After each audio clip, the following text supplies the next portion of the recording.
नमस्कार दोस्तों, मैं राम भगत नेगी किन्नौर से MCN Facebook page live episode में आप लोगों के समक्ष आज का, जैसे कि हमने पिछले वीरवार से ये एपिसोड शुरू किया है। गांव समाज, गांव, शहर और राजनीति, जिसका एपिसोड का नाम दिया है मन की बात।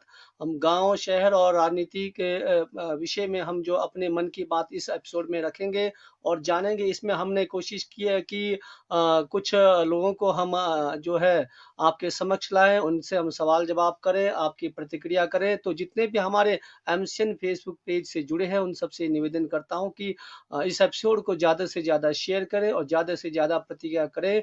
और हम लोग को जो है, जितने भी हमारे यहाँ पर अतिथि महोदय हैं, उन सब का जो है आप सुने। आज का हमारा विषय है, विशेष पर किसान पर जो आजकल जो ज़्यादा जोर शोर से चला है और रोड पर हमारे किसान उतरे हैं, तो किसान बिल पर हमारा परिचर्चा होगा। इस बिल पर परिचर्चा होगा, डिबेट नहीं होगा। एक हम अलग अलग पार्टियों से हम इसमें जानेंगे, जिसमें हमारे बीच जो है पार्टी से आए हैं एनएसयूआई के जो कांग्रेस के समर्थक है, डॉक्टर श्री यशवंत सिंह जी, यशु जी, जो यशु पोटियान है, जो एनएसयूआई के पूर्व अध्यक्ष रह चुके हैं किन्नौर के। और साथ में बीजेपी के मनीष जी है, जो जिला सह संयोजक आईटी सेल मीडिया प्रभारी निचार ब्लॉक के। और साथ में श्री अनिल कपूर जी, जो जिला अध्यक्ष बहुजन समाज पार्टी के हैं। और साथ में आदरणीय जोध्यान नेगी जी, जो किसान सभा के सदस्य होंगे। हालांकि उनकी थोड़ी तकनीकी प्रॉब्लम आ रही है, जुड़ जाए तो ठीक है। और साथ में हमारे अधिवक्ता श्री राजीव नेगी जी भी होंगे। हम जानेंगे किसान बिल में अगर कोई दिक्कत आती है तो क्या इसमें जो है कानूनी हम सलाह ले सकते हैं, किस प्रकार से किसान जो आगे जा सकता है कानूनी सलाह के लिए। तो मैं सभी जितने भी हमारे आज के अतिथि महोदय पहुंचे उनको मैं मंच पे आमंत्रित करता हूं।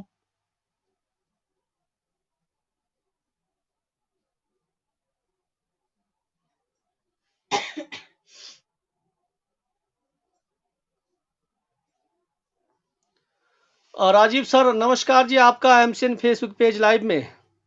नमस्कार जी सभी को। आपको भी बहुत बहुत मुबारक है। आपने समय निकाला, हमारे लिए बहुत बहुत धन्यवाद।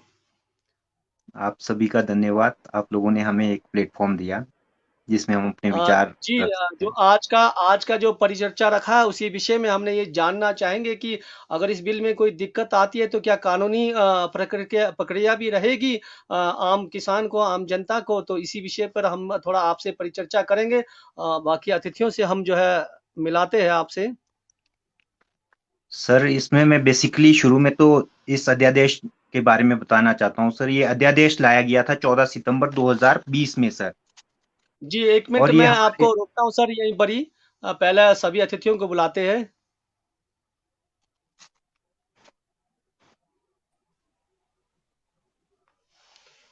यशवंत जी, आपका हार्दिक स्वागत है आज के एपिसोड में। नमस्कार सर।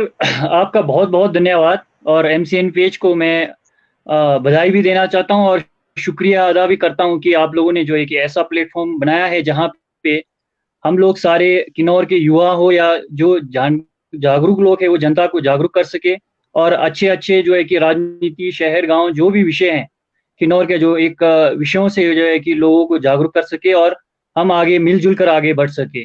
और मेरे साथ जो अतिथिगण शामिल हुए हैं उन लोगों को भी मैं नमस्कार और सादर प्रणाम करता हूं। धन्यवाद। आप एनएसयूआई के पूर्व अध्यक्ष रहे और साथ में जो है महासचिव भी रहे युवा कांग्रेस के। तो आपसे हम जानेंगे आज का विषय जो हमारा किसान बिल पर है। क्या ये हमारे लिए, जो किसानों के लिए सही है या नहीं, आगे हम परिचर्चा करेंगे। पहले हम अतिथियों से मिलते हैं। जी जरूर। मनीष जी, नमस्कार। नमस्कार राम भगत जी। आपने समय निकाला हमारे एपिसोड के लिए। एमसीएन के लिए मेरे पास हमेशा समय ही समय है जी, क्योंकि आप इतना अच्छा प्रोग्राम दे रहे हो। आपके लिए हार्दिक बधाई। आज जो है निचार ब्लॉक का जो जिला जो चेयरमैन का पद है और उपाध्यक्ष का पद जो है आप लोगों ने मतलब हथिया लिया है। कहने का मतलब आप लोगों की जो मेहनत रंग लाई, इसके लिए हार्दिक बधाई। बहुत बहुत धन्यवाद राम भगत जी, इसमें हथियार ही नहीं है, इसमें एक जन समर्थन मिला है हमें। हम वैसे भी बहुत चलिए आगे सीटों से थे ऐसा कुछ नहीं है। जी चलिए, जो भी है काम तो किन्नौर के लिए ही करना है। हाँ जी, हाँ जी, करना तो विकास के लिए है जी, ये तो एक अलग अलग विचारधारा की बात है।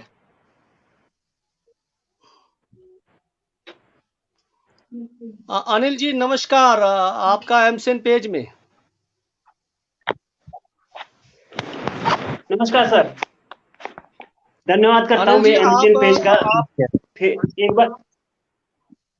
एक बार फिर से हमें मौका दिया मंच पे आने का, एमसीएन पेज का बहुत बहुत धन्यवाद करता हूं, और साथ ही साथ हमारे अतिथिगण का भी बहुत बहुत धन्यवाद, स्वागत करता हूं, और साथ ही जो लाइव जुड़े हैं हमें देखने के लिए, हमें सुनने के लिए, सबका स्वागत करता हूं। अनिल जी हमारे बहुजन समाज पार्टी के जिला किन्नौर के अध्यक्ष हैं, आपका मंच में स्वागत है। आपका जो किन्नौर के लिए जो कार्य कर रहे हैं, सराहनीय कार्य, तो हम जानेंगे जो आज का जो हमारा परिचर्चा होना है उस पर आपकी राय क्या है, प्रतिक्रिया क्या है। तो किसान सभा से हमारे साथ जुड़ने वाले थे, हम उन्हें भी देखते हैं।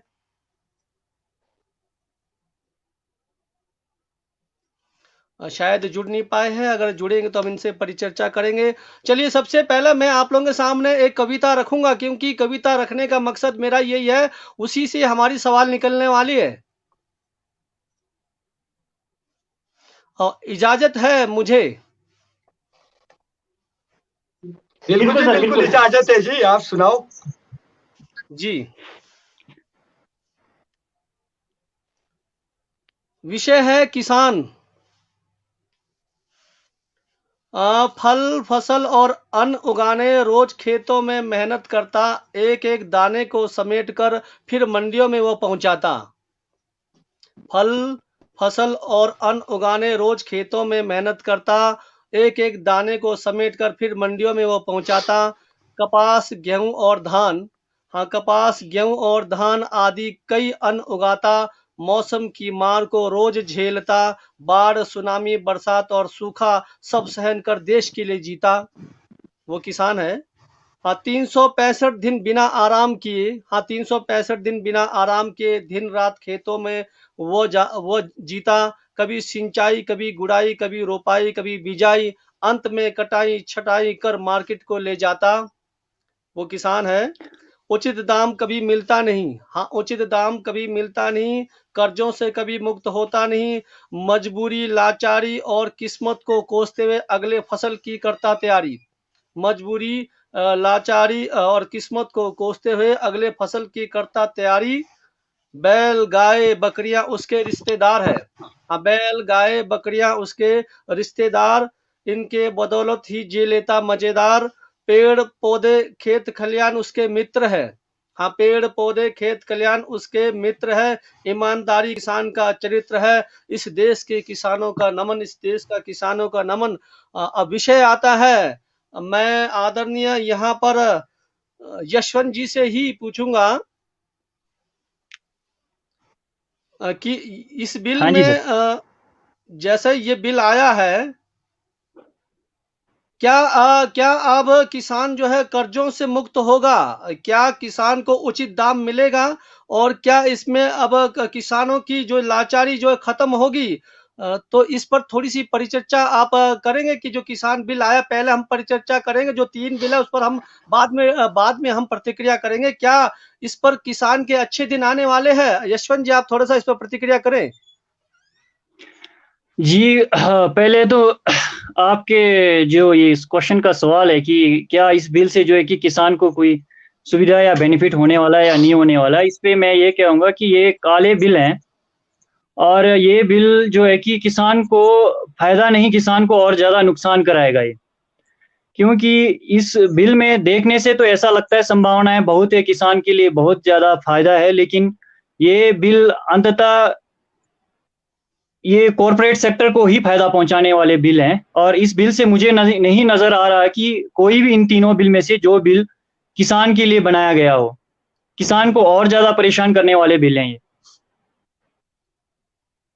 उदाहरण देंगे सर, उदाहरण क्या इसमें कर्जों से उदाहरण मुक्ति मिलेगी? क्या कर्जों से मुक्ति मिलेगी? क्या इनकी जो है जो किस्मत के जो इनकी लाचारी से ये अब उठ पाएंगे? क्या इनके अच्छे दिन आगे? आप बोलते हैं कि काला दिन आगे, तो इस पर थोड़ा सा आप उदाहरण दीजिए। काल ओहो। के ऊपर कोई कर्जे से मुक्ति वाली बात तो इस बिल में है नहीं कि किसान को जो व्यवस्था मिल रहा है आगे इस बिल के माध्यम से, वो व्यवस्था एक सही नहीं है। इन बिलों के माध्यम से आपको दिखता तो लुभावना है ये बिल कि किसानों के लिए बना हुआ है, लेकिन ये तीनों बिल जो है कि कॉरपोरेट और किसानों को, ना केवल किसानों को बल्कि पूरे देश की जनता को परेशान करने वाले बिल हैं।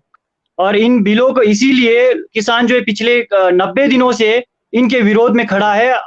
इसमें कोई भी ऐसा बिल में ऐसा व्यवस्था नहीं किया गया है कि जिससे किसान को कर्जों से मुक्त किया जाए। महोदय जी, इसमें कॉन्ट्रैक्ट फार्मिंग की फार्मिंग जो बताई है, इस विषय पर थोड़ा सा आप बताएंगे कि है क्या चीज, इसमें किस प्रकार से कॉन्ट्रैक्ट करेंगे और किसानों को कैसा स्टोरेज की व्यवस्था होगी, कैसा काम करेंगे, ये थोड़ा सा विस्तार से इसको जरूर बताएं। ऐसा जहां तक विस्तार से सवाल बताएं का। जी। हाँ जी, हाँ जी। जहां तक सवाल ये कॉन्ट्रैक्ट फार्मिंग का है, कॉन्ट्रैक्ट फार्मिंग ऐसा प्रतीत होता है कि ये बड़े किसानों और बड़ी कंपनियों और साथ ही साथ जो लोग पहले से ही कृषि में जो उज्जवल हैं या फिर कृषि में पहले से ही लाभान्वित हुए हैं, उन्हीं के लिए ये कॉन्ट्रैक्ट फार्मिंग फायदा रहेगा उनके लिए। और सवाल जब छोटे किसानों का आता है, जो देश में 86% जो छोटे किसान हैं, उन लोगों के पास छोटे छोटे जमीन है, और कॉन्ट्रैक्ट फार्मिंग के माध्यम से मुझे नहीं प्रतीत होता कि उन लोगों को ज्यादा लाभ पहुंचेगा। और ये जो कॉन्ट्रैक्ट फार्मिंग एक ही दृश्य से लाभ पहुंचा सकता है, इससे कृषि को आधुनिकीकरण से जोड़ा जा सकता है, लेकिन आधुनिकीकरण पूरे किसान में जो 86% जो छोटे और मार्जिनल किसान है, उन लोगों के साथ जब ये कॉन्ट्रैक्ट फार्मिंग किया जाना संभावना ही नहीं है, तो हम कैसे कह सकते हैं कि ये कॉन्ट्रैक्ट फार्मिंग हमारे किसानों के लिए फायदे रखता है। चलिए हम जानेंगे। मनीष जी, आप इस कॉन्ट्रैक्ट फार्मिंग के बारे में थोड़ा सा बताएं जरूर कि इसमें आम किसानों को कैसा फायदा मिलेगा। सबसे पहले तो मैं आपने इस कॉन्ट्रैक्ट फार्मिंग में आने से पहले मैं सबसे पहले तो ये बताना जो मेरे साथ साथी जुड़े हैं, सबसे पहले तो अधिवक्ता हमारे राजीव नेगी जी, हमारे NSUI के सचिव, पूर्व सचिव कोट्यान जी, और बहुजन समाज पार्टी के जिला अध्यक्ष अनिल जी, आप सभी को पहले तो मेरा नमस्कार।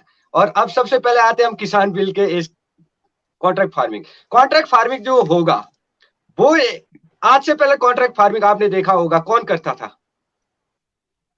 बड़े बड़े कंपनीज किसके साथ करते थे? आढ़तियों के साथ। हमारा माल यहाँ से नारकंडा जाता है, आप ही बताइए कि एक सेब की पेटी लेके हम यहाँ से नारकंडा जाते हैं तो वहां पे सेब का वैल्यू कितना पड़ता है हमारे पास? 60 रुपए किलो या 80 रुपए किलो। और वही सेब हमारे केरला में जाके या बॉम्बे में जाके वो सेब हमारा 250 रुपए किलो बिक रहा है। जो बीच में जो ये 100-150 रुपए का गैप है, ये कहाँ जाता था? किसान को क्यों नहीं मिल पाता था कि वही 150 रुपए आपको यहाँ पे नारकंडा में मिला जाए? यही एक कॉन्ट्रैक्ट फार्मिंग ये है कि भाई छोटे से छोटा जो भी किसान है जो नहीं कर पा रहा है, उसका कॉन्ट्रैक्ट डायरेक्ट कंपनी से होगा। बीच में जो ये आढ़ती है जो अपना मुनाफा कमाते थे, ये चीज खत्म होगा। और इस अच्छा, ये चीज बताइए महोदय जी, मनीष जी, एक चीज ये बताइए, इसमें जो मंडिया की बात हुई है, मंडिया क्या खत्म होगी क्या? मंडिया नहीं जी, जगह है क्या? बिल्कुल ही खत्म होनी है इसमें मंडियां खत्म होगी ऐसा कोई कानून नहीं लाया गया है। मंडियां रहेगी, परंतु इसमें जो दलाल है, जो आढ़ती है, वो खत्म होंगे और मंडियां रहेगी। किसान की अपनी मर्जी होगी, अगर वो मंडी में देना चाहे मंडी में दे सकता है, या चाहे तो दूसरे राज्य में भी जा सकता है।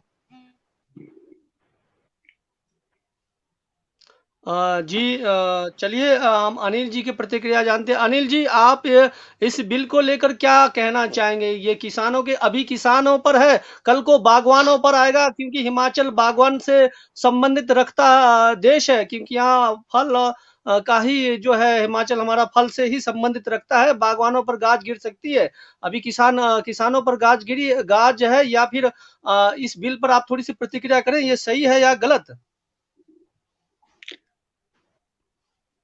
जी, मैं पंजाब, हरियाणा और पश्चिम उत्तर प्रदेश समेत देश के कई हिस्सों से आए किसान कृषि से जुड़े तीन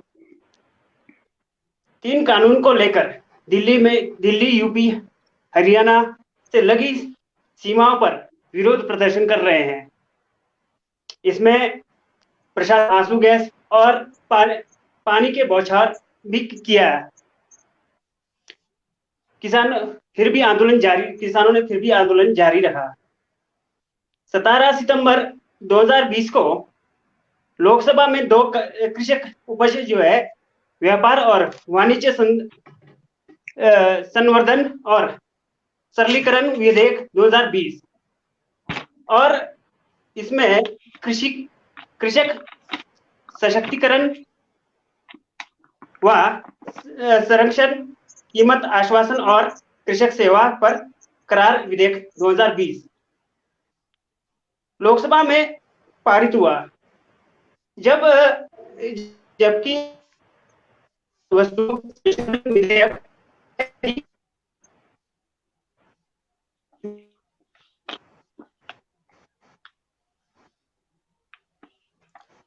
देखिए शायद सिग्नल की दिक्कत होगी।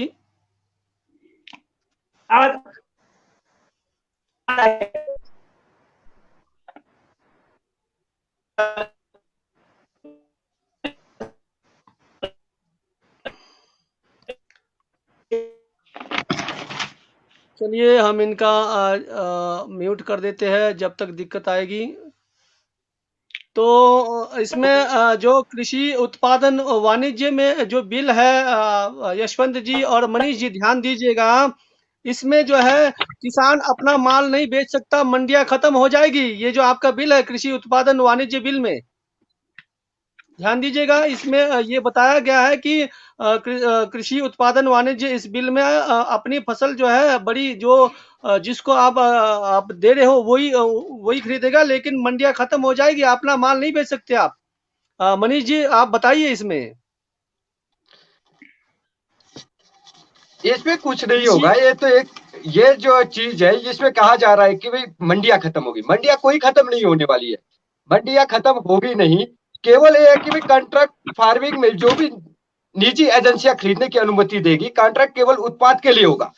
जो भी उत्पाद के लिए, केवल उत्पाद के लिए होगा, ना कि किसी के इसके लिए नहीं होगा। मंडियां आपकी खत्म होगी नहीं, क्योंकि बिना मंडियों का किसान चल ही नहीं सकता है। क्योंकि जो आपके अदर स्टेट में भी जाएंगे वहां पे भी मंडियां ही होगी। कहीं ना कहीं तो आपको मंडी में ही माल बेचना है, मंडी कभी खत्म नहीं होगी। ये एक सिर्फ गुमराह किया जा रहा है। राजीव सर जी यहाँ एक प्रतिक्रिया आई है, हम आपसे ही जानेंगे। यहाँ तो कांग्रेस और बीजेपी का प्रतिक्रिया रहेगा, ये तो आपस में लड़ते रहेंगे, हम आपसे जानेंगे। आप कानूनी सलाह भी देंगे कि किसान बिल है क्या, विस्तार से जरूर बताएं आप। सर ये जो किसान बिल लाई गई है, ये 5 जून 2020 में एक अध्यादेश लाया गया था। और ये अध्यादेश क्या होता है ये हमारे को पता होना बहुत जरूरी है। जब कोई भी पार्लियामेंट हमारा सेशन में नहीं होता है तो मंत्रिमंडल के द्वारा ये अध्यादेश लाया जाता है। और ये अध्यादेश के थ्रू ये कानून लाया गया था जो 3 बिल्स है, किसान बिल। और इसी को ही बाद में पार्लियामेंट में पास किया गया और उसके बाद राज्यसभा में पारित कर दिया गया। मीन टाइम में इसमें बहुत ज्यादा ह्यू एंड क्राई हुई और बहुत ज्यादा एजिटेशन हुआ। तो इसमें यानी कि कुछ मेरिट्स भी है और कुछ डिमेरिट्स भी है। हमें यानी कि इसकी अच्छाइयां भी देखना चाहिए और बुराइयां भी उसको डिस्कस करना चाहिए। हमें इसको महोदय पहले आप बुराइयां बताएं महोदय, आदरणीय, पहले बुराइयां जरूर बताएं आप। सर इसमें सबसे बड़ी प्रॉब्लम है सर, जो कॉन्ट्रैक्ट फार्मिंग है वो किसान के लिए बहुत बड़ा प्रॉब्लम क्रिएट करता है। क्योंकि जो इसमें कॉन्ट्रैक्ट फार्मिंग में जो कॉन्ट्रैक्ट होता है उसमें सिग्नेचर्स जो होने हैं उसमें एडमिनिस्ट्रेशन के थ्रू यानी कि वर्किंग होनी है। इसमें किसान क्या करेंगे, कॉन्ट्रैक्ट करेंगे। फॉर एग्जांपल इसमें हम यानी कि आप यानी कि किसान है सर, टमाटर बेच रहे हैं आप, फॉर एग्जांपल एक किसान है, उसमें कॉन्ट्रैक्ट फार्मिंग हुई है किसी की 20 रुपए किलो की, यानी कि टमाटर बेचने की 20 रुपए किलो। और मीन टाइम में क्या हो गया, जब आप टमाटर बेच रहे हो आप मार्केट में, हो सकता है वो 80 यानी कि रुपए का मार्केट में यानी कि टमाटर जा रहे हो, तो कॉन्ट्रैक्ट फार्मिंग में आप 80 रुपए क्लेम नहीं कर सकते सर, आप 20 रुपए क्लेम कर सकते हो। और सबसे बड़ी प्रॉब्लम है सर इसमें मिनिमम यानी कि एमएसपी जो है सर, मिनिमम सपोर्ट प्राइस जो है, उसमें यानी कि सरकार का यानी कि फिक्स, एग्जैक्ट फिक्स यानी कि जैसे 20 रुपए किलो हो, उससे नीचे ना जाए, 20 रुपए किलो एग्जैक्ट, तो उसको हम मानते हैं। कल को क्या होगा, हम एमएसपी हम फिक्स नहीं कर पाते तो उसमें क्या होगा, किसान को यानी कि मार्केट जो प्राइस जो मिल रहा है कॉन्ट्रैक्ट फार्मिंग में, वो किसान बंदा रहेगा जी। तो इसलिए यानी कि किसान के लिए क्या हो, एक बार कॉन्ट्रैक्ट में फंस गए तो किसान यानी कि उससे बाहर नहीं निकल सकता। इसलिए इसमें यानी कि मैं एक उदाहरण देता हूँ, बिजनेस से जुड़ा हुआ हूँ। मनीष जी, आप भी बिजनेस से जुड़े हो। जब आप किसी कंपनी से आप काम मान लेते हो, एयरटेल के रिटेलर हो और कुछ काम करते हो, एक बार जब आप उसके लपेटे में आ जाते हो तो वो फिर पूरी उम्र आपको जो है वसूलता ही रहता है। आपको पता तो होगा, बिजनेसमैन हो आप मनीष जी। देखिए, हर चीज होता है, मैं मानता हूं, परंतु मान लो अभी आपने एयरटेल की बात की। एयरटेल एक रिचार्ज पे आपको मान लो 3% देता है, 3 रुपए देता है 100 रुपए के रिचार्ज पे, ठीक है। तो एक साल ही वो 3 रुपए होगा, अगले साल तो 4 रुपए होगा ना। रेट जैसे जैसे गवर्नमेंट बढ़ाएगी वो फिक्स हो। जैसे अभी हमारे राजीव जी ने कहा कि भाई एक टमाटर 20 रुपए का रेट आपको फिक्स मैं होगा। एक चीज बताता हूँ थोड़ी और। चलो हम एयरटेल को ही पकड़ के चलेंगे ऐसी उदाहरण के लिए, कैसे किसान फंसेगा। सर, आपको अगले साल बढ़ाएगा, डाटा भी तो घटाता है वो। अब इसमें किसानों के साथ साइज घटाएगा, साइजों के हिसाब से वसूलेगा, इसका ग्रेड लेगा, ये बड़ा है, ये छोटा है, ये सबसे छोटा है। यहाँ मंडियों में तो हम जैसा मर्जी बेच सकते हैं, उसका एक पूरा गोल्ड रेट भी मिल जाता है कई बार हमारे को, लेकिन वहां पर ग्रेडिंग सिस्टम होगा। आपको आप मानते हो इस चीज को? एक चीज बताओ, आप इस वक्त सेब बेचते हो, किन्नौर से हो आप, सेब लेके जाते हो, क्रेटों में सेब लेके जाते हो नारकंडा अदानी या विठल अदानी के पास या ऊपर वालों के पास, तो वहां पे आप सेब क्या बेच रहे हो? अब महोदय जी, यही तो हमारी गलतियां, अदानियों को बिठाकर। तो पहले हम आसानी से हर चीज को हम अपना साइज बनाकर बेचते थे, और इन्हीं की गलतियों से आज हमारा जो है सेबों का जो है बट्टा गोल हो गया है। ये लोग हमारे से 50-60 रुपए किलो लेते, और साल में जो है 300-400 रुपए किलो जो है अब स्टोरेज करके बाहर निकालते। यही तो हमारे को समझना है कि किसान बिल है क्या, बड़े लोगों के लिए है या छोटे लोगों के लिए या हमारे लिए है? नहीं, अब मेरा एक सवाल है आपसे कि आप नारकंडा ही क्यों जाते हो, डायरेक्ट चंडीगढ़ क्यों नहीं जाते? इसका जवाब देंगे मुझे कोई साथी लोग कि वो अपना माल नारकंडा क्यों बेच रहे, चंडीगढ़ या दिल्ली में क्यों नहीं बेच रहे? कारण मैं आपको उदाहरण देता हूँ, कारण टैक्स नहीं, मैं आपको बताता हूँ इसका। हाँ जी, इसका भी आप चलो ठीक है, मैं आपको बता दूंगा क्यों जाता है, नजदीक में क्यों जाता है। पूरा साल भर किसान जो है अपनी जो है आप स्प्रे से लेकर, कटिंग से लेकर, खुदाई से लेकर, तौलिया से लेकर जो है सारा चीज जो है वो अपना मेंटेन करता है। एंड टाइम जब उतारता है तो हमारे को कई बार मौसम की दिक्कतें आती है, कई बार जो है वो कलर की दिक्कत आती है, कई बार जो कई प्रकार की दिक्कत आती है। इस वजह से किसान ये सोचता है चलो यार क्या करना, हम नजदीक के मंडियों में जाए, वरना हमारे को नजदीक के मंडिया कोई फायदा नहीं है। आप जो जिस हिसाब से आप सोच रहे हो, अगर मिनिमम और मैक्सिमम समर्थन मूल्य हो तो हमें तो यहाँ हम तो भावनगर ही बेच लें, जरूरी है हमारे को दिल्ली जाने का है? आप इस पर तो वही चीज तो मैं बता रहा हूँ, किसान हमारा आगे क्यों नहीं जा रहा है? आगे इसलिए नहीं जा रहा है कि भाई जो राज्य का टैक्स होता है, दूसरे राज्य का टैक्स होता है 1% से लेकर 10%, ये भी तो एक किसान को चुकाना पड़ता है। ये जो बिल आया है, इस बिल में ये क्लियर किया गया है कि भाई अब अपने राज्य को छोड़ के आपके राज्य में जो भी आपकी एपीएमसी कमेटीज है, समिति है, उसके अलावा भी जो दूसरे आपका केंद्र कर और राज्य कर, दोनों करों से किसान को छूट है। दोनों ही टैक्सेस माफ है इसमें। जी आप ध्यान दीजिए, करों से छूट दे दिया तो जायज है, क्योंकि मंडिया भी तो खत्म करना है ना, मंडिया तो रखना नहीं है अब। तो कर तो आप मंडिया खत्म, ये तो किसान की चॉइस है कि नहीं, इसमें किसान की चॉइस है। मंडिया खत्म नहीं होगी, मंडिया रहेगी, परंतु इसमें जो आरती है, दलाल है, वो खत्म होंगे, क्योंकि किसान उसके पास नहीं जाएगा। अपना टैक्स बचा, जब उसे टैक्स नहीं लगेगा तो दूसरे राज्य जाएगा, अपनी चॉइस की रेट लेगा। ये चीज भी तो आप देखिए ना। आदरणीय, आप बताएंगे? सर, मैं इसमें अपने मुनीश भाई साहब के बात पे मैं अपना बात रखना चाहूंगा ना, कि मंडियां खत्म नहीं हो रही है। वैसे इसमें सही बात है कि इन कानूनों में कहीं भी नहीं लिखा है कि एपीएमसी मंडियां खत्म कर रहे हैं, लेकिन ये आशंकाएं हैं और हकीकत है जब आप मंडी टैक्स खत्म करोगे और जब फ्री जो बिना पैन कार्ड के साथ मात्र व्यक्ति एपीएमसी के बाहर जो है कि माल खरीद सकता है, तो उसके बाद क्या होगा कि वो मंडी में जो ट्रेडर्स खरीदने के लिए एपीएमसी में जाके जो माल खरीदता है, टापरी ही मान लो आप लोग, सेब खरीदने के लिए यहाँ पे लद्दानी आते हैं और यहाँ पे बिचौलियां भी है, हमारे आड़ती लोग हैं, वो जो सेब बिचौलियों के रूप में काम करते हैं और आड़ती आते हैं। यदि आड़ती को पैन कार्ड के द्वारा ही बाहर ही माल मिलता है, तो एपीएमसी में जाके वो मंडी टैक्स देते हुए माल क्यों खरीदेंगे? वो बाहर ही खरीदेंगे। बाहर खरीद परोक्ष में यही फर्क रहेगा कि जो बाहर खरीदेंगे उसमें अनरेगुलेटेड है, उसमें धोखा होने के ज्यादा चांसेस है। मात्र पैन कार्ड के माध्यम से जो हमारे बोले बाले हम लोग जैसे किसान हैं ठगे जा सकते हैं। एपीएमसी के बाहर मार्केट जब आप कोई माल सेल करोगे, मात्र पैन कार्ड के द्वारा कोई ट्रेडर आपसे माल लेगा, शुरू में लुभावना है, ये शायद हो सकता है 1-2 साल आपको अच्छा मार्केट मिले और उसके बाद धीरे धीरे जब एपीएमसी मार्केट ही खत्म हो जाएगा सिस्टम, तब यही लोग जिनके पास बड़े बड़े गोदाम हैं, यही लोग अपना मोनोपोली करके हमारे से जो है कि अपने अनुसार अपने रेट पे सेब या कोई भी अन्य फसल खरीद लेंगे और साथ में अपने गोदामों में स्टोर करके कस्टमर को भी चूस लेंगे ये लोग। जी राजीव सर जी, एक सवाल आया हुआ है यहाँ पर हरिबिश जी का, आप थोड़ा पढ़िए कि 3 किसान कानून किसानों के हित में है। कहते हैं कि 3 जो बिल है वो किसानों के हित में, हरिबिश जी कह रहे हैं इसके आने से कृषि का आधुनिकीकरण व किसान और उपभोक्ता दोनों का ही लाभ होगा। चलिए मान लेते हैं, हाँ इसमें नुकसान है कि केवल बिचौलियों का ही, जिसके बारे में हम सब भली भांति जानते हैं किस तरह बिचौलिया आज तक हमें लूटते रहे हैं। हाँ, इसमें सरकार को यह देखना जरूरी है कि जिन कंपनियों को कॉन्ट्रैक्ट मिले मोनोपोली ना हो, इसके लिए ठोस कानून होना चाहिए। इन्होंने कहा कि तीनों का बिल जो है हितकारी है। तो राजीव सर थोड़ा आप बताएंगे।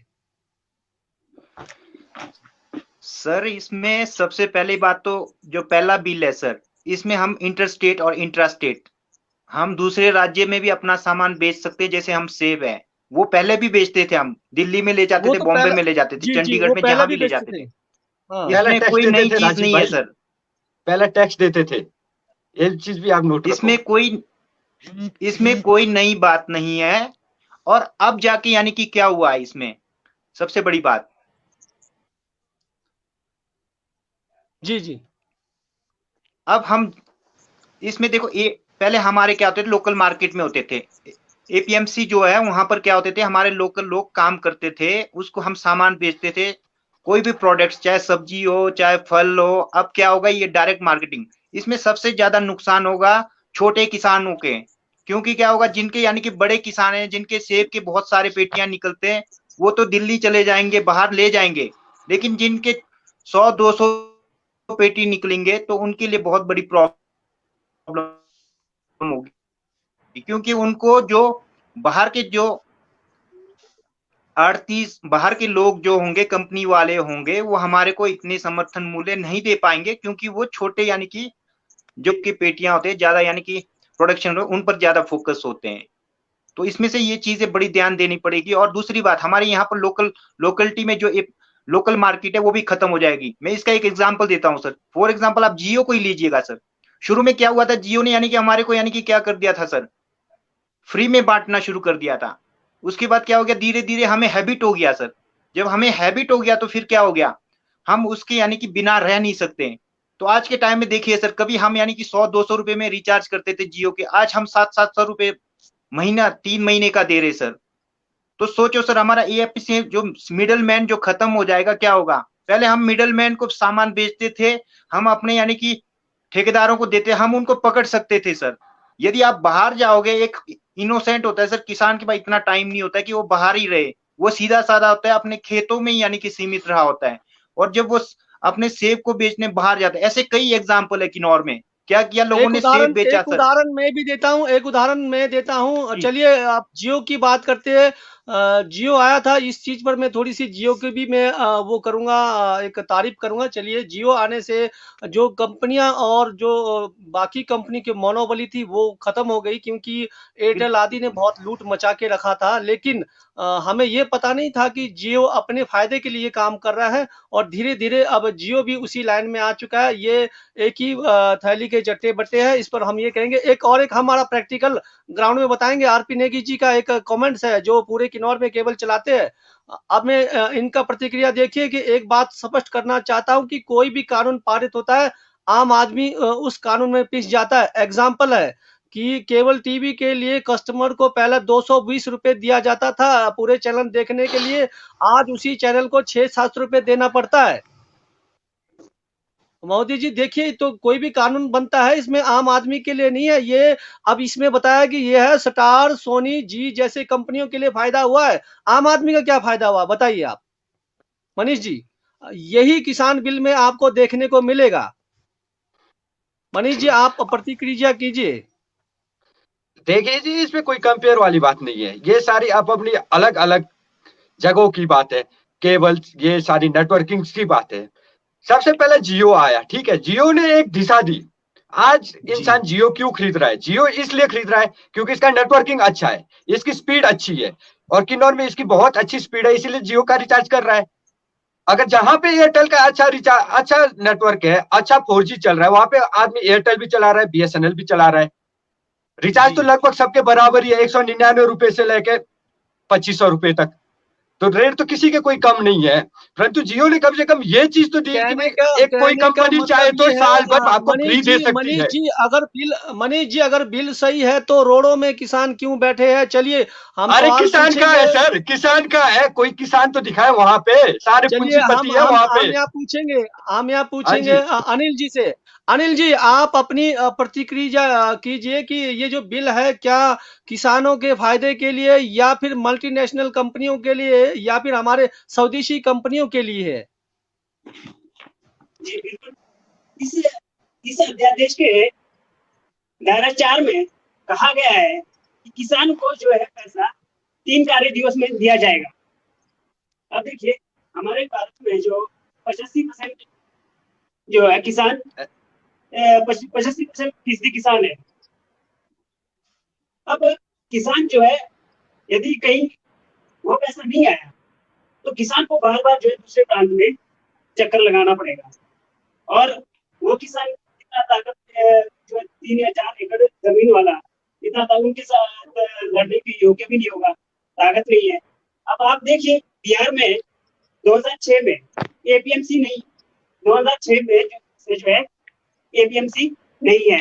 और जो वहाँ क्या होता है, इसके कारण वहाँ ये होता है कि व्यापारी किसानों से जो है सस्ते दामों पर लेकर के दूसरे राज्य में ले जाकर के बेचा जाता है। आवाज आ रही है सर? हाँ, आ रही है, आ रही है। आवाज आ रही है सर? हाँ जी, आवाज आ रही है जी, आवाज आ रही है। ये जो पहले फसलों को क्या होता था, पहले फसलों को किसानों से औने पौने दाम पर लिया जाता था, और उसको खरीद कर जो है बड़े पूंजीपति जो है भंडारण करते थे। और उसको रोकने के लिए 1955 को एक कानून बनाया गया, अधिनियम बनाया। उसमें जो है आवश्यक वस्तु अधिनियम 1955 में, जिसके तहत जो है व्यापारी द्वारा कृषक उत्पादों के लिए लिमिट से अधिक भंडारण पर रोक था, है ना। अब क्या है, इसमें जो मैं ये बात कहता हूँ कि हमारे देश में 85% जो किसान है, किसानों के पास लंबे समय के लिए भंडारण करने के लिए व्यवस्था नहीं है। उसमें आदरणीय अनिल जी, हम इतना लंबे चौड़े में नहीं। अनिल जी सिर्फ इतना सा बोलिए। अनिल जी, हमने बात करना है कृषि के 3 बिलों पर, कृषि के 3 बिलों पर ही हम अगर इतिहास में जाएंगे तो एपिसोड खत्म हो जाएगा। ये बड़ी कंपनी जो अध्यादेश ये बोलता है कि जो बड़ी कंपनियां द्वारा जो कृषि उत्पादकों की कालाबाजारी के लिए जो है लाया गया है।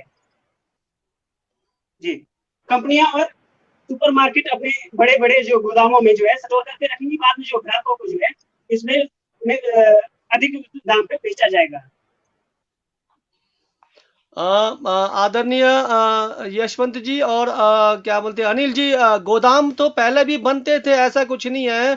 पहले जो गोदाम आप बाहर जाएंगे तो बहुत बड़े बड़े गोदाम हैं, अलग अलग कंपनियों के, विदेशी कंपनियों के भी गोदाम पड़े हैं। हम उन पर टिप्पणियां नहीं करते। जब हमारे देश में स्वदेशी इसमें को देखिए, लाया इसमें ये जाता है, कहा पहले गया ध्यान से सुनिए, कि पहले ध्यान से हमारी सुनिए, जो सरकार है, जब हम पहले ध्यान से सुनिए, सरकार का कहना है, ध्यान से सुनिए अनिल जी, ध्यान से सुनिए।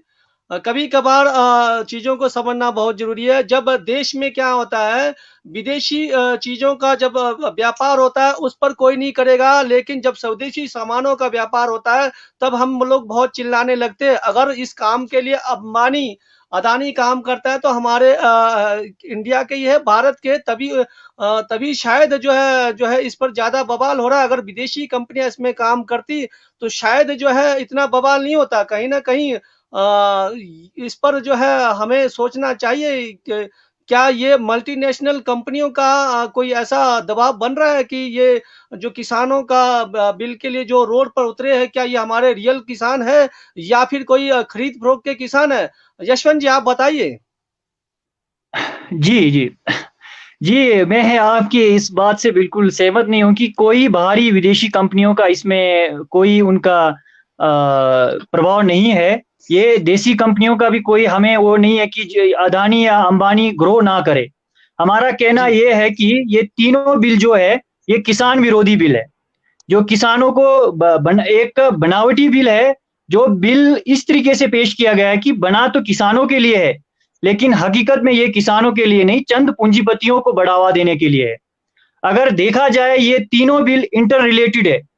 पहला बिल में ये है कि एपीएमसी के बाहर भी मुक्त व्यापार होता है। दूसरा बिल आपको कॉन्ट्रैक्ट फार्मिंग करने देता है। और तीसरा बिल ये कहता है कि इसेंशियल कमोडिटी एक्ट में इससे पहले जो आपको होर्डिंग करने की अनुमति नहीं थी, उस अनुमति को दे रहा है। तो मेरा कहने का तात्पर्य यह है कि ये तीनों बिल मिलकर आपस में कुछ चंद पूंजीपतियों को और व्यापार फैलाने के लिए मौका देता है। जो हमारे 86% छोटे और मार्जिनल किसान हैं, वो स्ट्रेस अभी भी है और आने वाला भविष्य में और ज्यादा उनके ऊपर फर्क पड़ेगा। क्योंकि पहला बिल जो है कि कहता तो ये है कि ना ही हम एपीएमसी को खत्म कर रहे हैं, ना हम एमएसपी को खत्म कर रहे हैं, लेकिन एमएसपी अभी एश्योर्ड इसलिए मांग रहे हैं किसान।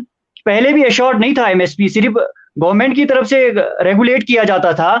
लेकिन इससे पहले एपीएमसी में एक कंडीशन होता था, जो रेगुलेटेड मार्केट था वो लोग ये देखते थे कि एमएसपी रेट क्या है। खैर हमारा यहाँ पे तो सारा कैश क्रॉप्स होते हैं, हिमाचल में ज्यादातर फसल कैश क्रॉप्स है, उनका तो कोई एमएसपी में कोई मेंशन ही नहीं है, क्योंकि 23 फसलों में जो एमएसपी है ज्यादातर एग्रीकल्चर है, हम हॉर्टिकल्चरिस्ट हैं, हमारे तो फसलों का उसमें अभी मेंशन ही नहीं है। ये भी कह सकते हैं कि क्यों सेब का जो है कि एमएसपी लागू नहीं किया गया है। हमारा तो डिमांड हिमाचल वालों का तो ये होना चाहिए। इसके बावजूद भी मैं ये कहना चाहूंगा कि एमएसपी जो है कि ये रेगुलेटेड मार्केट में एमएसपी का फर्क पड़ता था कि एमएसपी से ऊपर ही भाव जो है कि आपको एक रेगुलेटेड मार्केट एपीएमसी के माध्यम से जो विभिन्न स्टेटों में होता था उनके माध्यम से प्राप्त होता था। लेकिन आज को जब आपने फ्री मार्केट कर दिया, इससे ये तो दिखता तो ये है कि अब फ्री मार्केट में कंपटीशन ज्यादा है, और कंपटीशन ज्यादा होने की वजह से जो है कि किसानों का जो फसल का दाम का वैल्यू बढ़ जाएगा। लेकिन हकीकत में ऐसा नहीं है। धीरे धीरे क्या होगा कि जब मंडी टैक्स भी नहीं है और उसके बाद जो है कि कोई टैक्स दिए बगैर ट्रेडर्स को भी ट्रेड कर सकता है और किसान भी जो है कि सीधा अपना व्यापार कर सकता है, तो बाहर ही खरीदने लग जाएंगे। यही जो अंदर बैठे अडानी है और लद्दानी है, या ये लद्दानी और साथ में ये जो आड़ती है, यही जो है कि बगैर मंडी टैक्स से बचने के लिए उस एपीएमसी से बाहर आके मार्केट करना शुरू करेंगे। और रही बात है कि जिनके पास बड़े बड़े गोदाम है, मनीष जी, एक मिनट काम कुछ एक नहीं है, मिनट सिर्फ नाम कविराज सर, मेरी बताएंगे बात काम। पूरा खत्म करने देंगे आप? जी जी जी जी, जी, बोलिए सर। इसके बाद जो कॉन्ट्रैक्ट फार्मिंग है ना जी, कॉन्ट्रैक्ट फार्मिंग भी ये दिखता है कि पहले से ही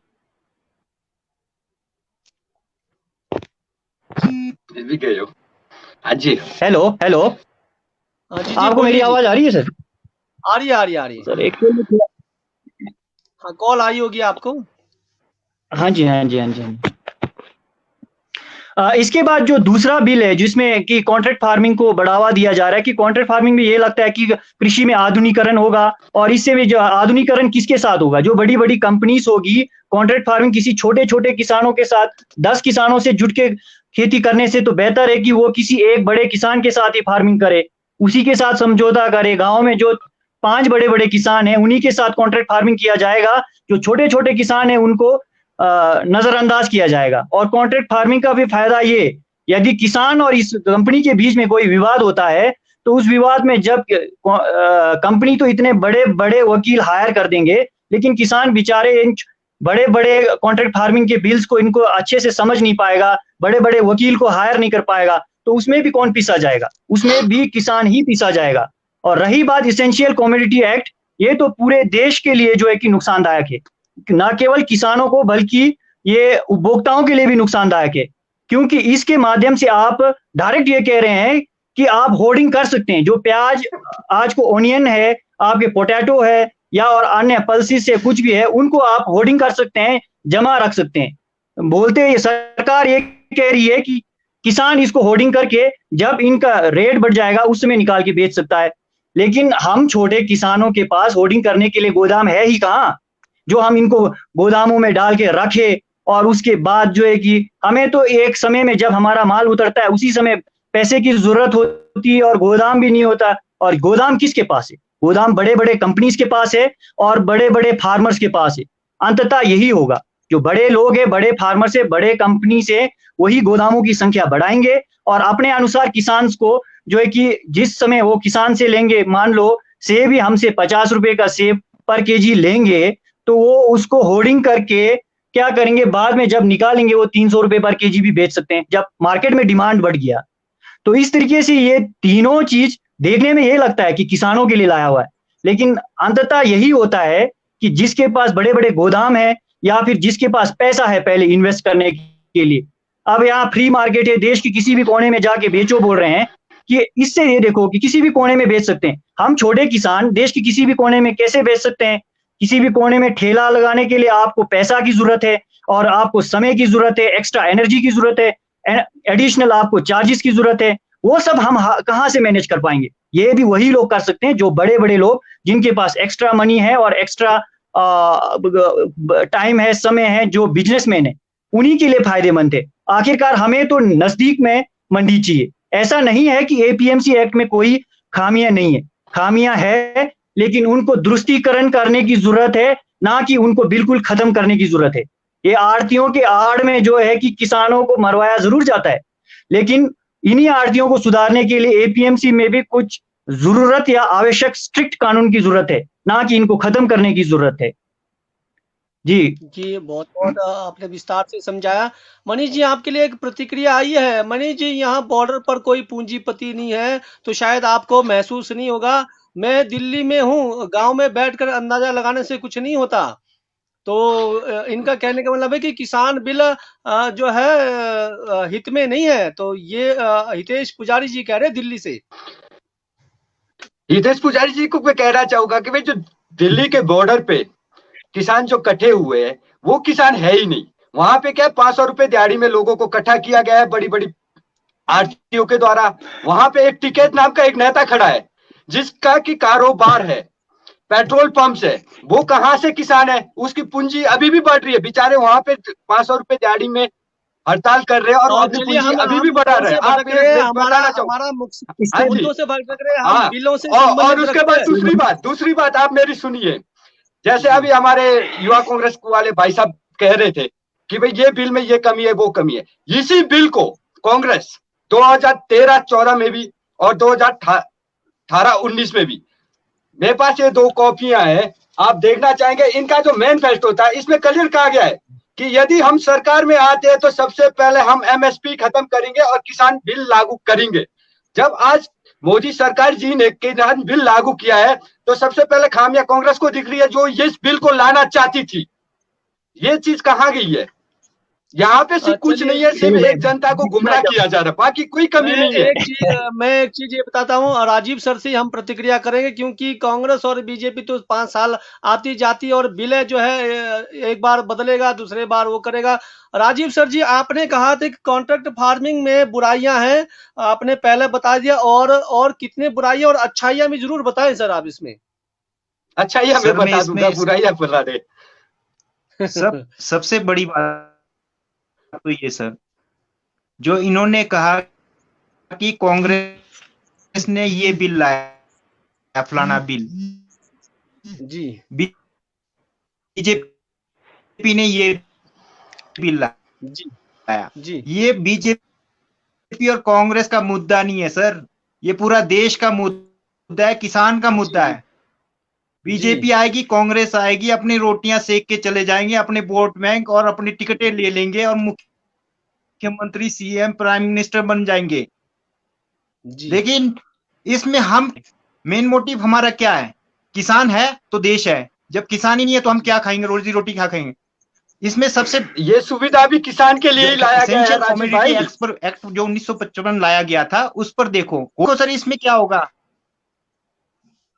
सर? किसान के लिए क्या लाया हुआ है? एसेंशियल कमोडिटी में आप यानी कि 40 रुपए किलो सेब ले रहे हो, आप यानी कि उसको होल्डिंग कर रहे हो और 300 रुपए किलो बेच रहे हो। किसान को क्या फायदा होगा? किसान तो स्टोरेज नहीं कर पाएगा, वहां पे कहां स्टोरेज करोगे आप? यानी कि स्टोरेज का किराया दे सकते हैं आप, 3 महीना 4 महीना आप दे सकते, कोई नहीं दे सकता। किसान का मटर है, मटर किसान का नहीं बिका तो उसको 100 रुपए की जगह 50 में भी बेचना पड़ेगा। लेकिन क्या होगा, तो जो बड़े जो आड़त है, बड़े बड़े यानी कि जो कॉन्ट्रैक्ट फार्मिंग की तरफ जो आए, वो स्टोरेज करेंगे उसको 200 रुपए किलो। आपने इस बार देखा होगा, मैं सोलन में रहता हूं, सोलन में 200 रुपए किलो मटर बिका था। तो आप सोचो सर, वो पेरिशेबल वेजिटेबल्स है, फ्रूट्स है, पेरिशेबल चीज एकदम नष्ट है। जो एफसीआई क्या करते हैं, आपको बोलेंगे गोडाउन में लाओ, हम लेंगे, मिनिमम एमएसपी जो है, मिनिमम सेलिंग प्राइस है, उस पर लेंगे। वो क्या करते हैं, मिनिमम सेलिंग प्राइस पर लेंगे, वो बोलेंगे हमारे गोडाउन तो फुल है। फिर मजबूरी में आदमी क्या करेगा, 10 चक्कर मारेगा, परेशान होके वो प्राइवेट कंपनियों के पास ही चले जाएगा, और उनकी सेटिंग होती है, और सेटिंग होंगे तो क्या करेंगे, वो वही चीज यानी कि वहां से एक्सचेंज करेंगे सर। इसमें सफर कौन होगा? एक आम किसान ही सफर होगा सर। ये एक सुनहरा यानी कि मृग है सर, ये आप सब जानते हैं। देखने में ये बहुत अच्छा हिरण लगता है, लेकिन आप सामने जाते हो तो वो यानी कि रावण का वेश धारण करता है सर। इसलिए हमें इस रावण का रूप को समझना पड़ेगा सर। अभी नहीं समझेंगे तो हम कभी भी नहीं समझ पाएंगे क्यों हमारे ऊपर ये रस्सी बांधा जा रहा है। किसान इंडिपेंडेंट रहना चाहता है, खुला रहना चाहता है। कॉन्ट्रैक्ट फार्मिंग में देखो, एमएसपी दो आप, एमएसपी में क्या होगा, मिनिमम आपको 20 रुपए किलो टमाटर है तो 20 रुपए किलो से नीचे ना ले। लेकिन आपको कानून में बंधा गया है तो आपको 50 रुपए, यदि एमएसपी से, यदि आपको कॉन्ट्रैक्ट फार्मिंग नहीं है तो 80 रुपए किलो टमाटर बिक रहा है तो आप 80 रुपए में बेच सकते हो। इसमें शरेआम यानी कि दिखता है, इसमें अमीरों का ही फायदा होना है, गरीब का कोई फायदा नहीं होना है। किसान हमेशा सफरर रहा है और सफरर ही रहेगा। इसमें यानी कि हमें इंप्रूव करना पड़ेगा, अमेंडमेंट्स करना पड़ेंगे इसमें। और ये एक सुनहरा मृग है सर, इसे हमें समझना पड़ेगा। और दिखने में बहुत सुंदर दिखता है सर, लेकिन इसका कॉन्सिक्वेंसेस अभी पता नहीं चलेंगे। अभी बड़ी बड़ी कंपनियां हमें बहुत सस्ते में हमें एमएसपी भी देंगे, सब कुछ दिखाएंगे आपको। ये दिखाते 2019-20 में इतना क्विंटल यानी कि गेहूं का इतना दाम था और अब बढ़ा के 2021 में इतना बढ़ गया है। ये कुछ टाइम के लिए देंगे सर, लेकिन लॉन्ग रन में हमारे को सफर करेंगे। इसलिए एपीएमसी जो जी मैं एक छोटा सा उदाहरण दूंगा, हम थोड़ा सा हटके जाएंगे, उदाहरण दूंगा, क्योंकि बात किसानों पर है, लेकिन मल्टीनेशनल कंपनियां कैसे कमाती है इस पर एक उदाहरण देंगे हम। यहाँ पर एक उदाहरण और है कि कंपनियों पर लगाम नहीं, पहले 4G 5G का पता होना चाहिए। ध्यान दीजिए सर, आपके पास नेटवर्क कैसा चल रहा है, आवाज कट रही है, और अनिल जी के पास कैसे जा रहा है, आवाज कट रही है, जबकि एरिया में टावर है, और किस स्पीड से वो लोग हमारे को 4G 5G दे रहे हैं। 4G की स्पीड 100 एमपीएस एमबीबीएस होना चाहिए, और हमें नहीं मिलता है क्योंकि हमारे पास मीटर नहीं है चेक करने का, और नहीं मिलता। 15 5 और 15 Mbps की स्पीड से ऊपर किसी को भी किसी भी कंपनी का स्पीड नहीं जाता है। कंपनियां सिर्फ लूट रही है। कहने का मतलब है सर, हमारे को कंपनियां कहीं ना कहीं लूट रही है।